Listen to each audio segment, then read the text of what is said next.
The daughter of the former Russian double agent, Yulia Skripal, has given her first official statement after the poison attack on her and her father last month in the southern English city of Salisbury. Yulia's making a quick recovery now, it seems, but has described the episode as disorientating. Let's get more now from London. Our correspondent Anastasia Churkin is there. Hi, Nastia. What else has been said in Yulia's statement to British police?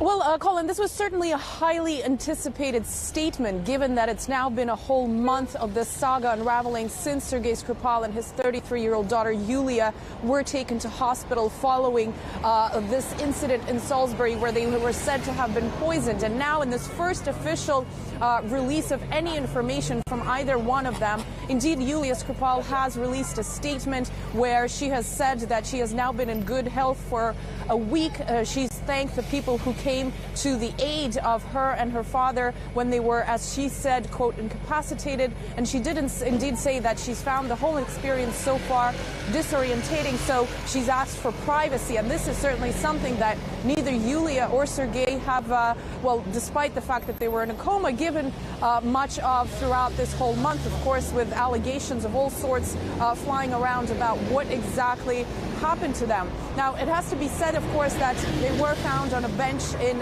Salisbury on March 4th, and since then have both remained in a coma up until now that Yulia is finally speaking out about what has happened to them. Now, of course, both Yulia and Yulia is a Russian citizen, and we were just now at a press conference given by the Russian ambassador to the UK where he talked about how she's basically, of course, free to go back to Russia whenever she chooses, but it's highly likely that all eyes are going to be on Yulia now that she's recovered to see exactly what more she will have to say. Now, also keeping in mind that the niece of Sergei Skripal and the cousin of Yulia, Victoria, is expected to be traveling to Britain within some time. We do know right now she's expecting a British visa, and then will be making her way to the UK to see her relatives. And with all of this ongoing, the Russian ambassador spoke today about how Russia has tried, according to him, every single method in the book to come into cooperation with British officials on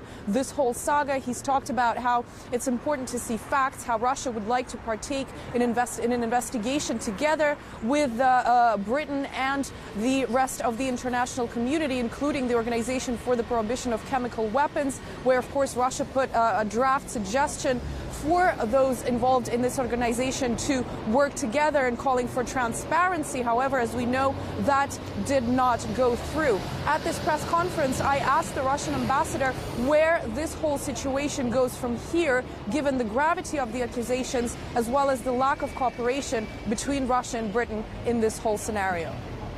Ambassador, you've spoken extensively about the lack of cooperation that Russia sees in this situation, and you today have described where we are now as the lowest in terms of ties between Russia and the UK.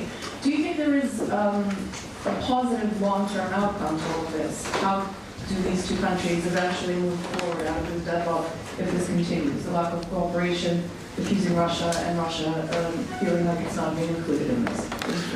Well, I think the only positive way is to cooperate, and as soon as we will get the full cooperation from the British side, and we establish the truth together, by the way, because this is the British soul and Russian citizens. We need this, let's say, investigation, and from my point of view, this will be the best results and the best outcome.